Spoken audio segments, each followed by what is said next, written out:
महाराष्ट्रात आज 24 ऑगस्ट रोजी महाराष्ट्र बंदची हाक देण्यात आली होती। बदलापूर प्रकरणात हे बंदची हाक देण्यात आल्यानंतर कोर्टाने जे आहेत बंद करू नये असे आदेश दिले होते।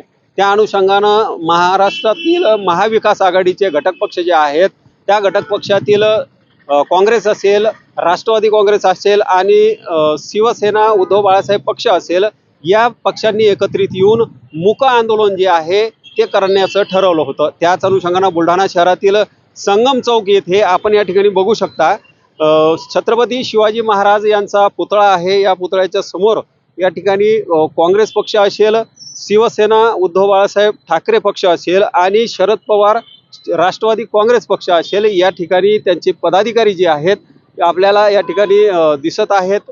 त्यांनी काळे कपडे जे आहेत तोंडावर बांधलेले आहेत, सोबतच काळ्या फिती आणि झेंडे काळ्या हाती घेऊन या ठिकाणी बदलापूर प्रकरणाचा निषेध व्यक्त केला जात आहे।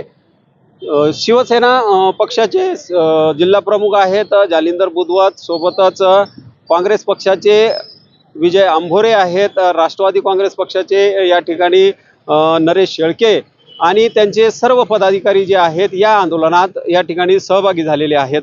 हे आंदोलन करण्यासंदर्भामध्ये महाविकास आघाडीच्या नेत्यांनी त्यांना आदेश दिले होते। त्या अनुषंगानं हे आंदोलन जे आहे सुरू करण्यात आलेलं आहे। दीपक मोरे, नवराष्ट्र, बुलढाणा।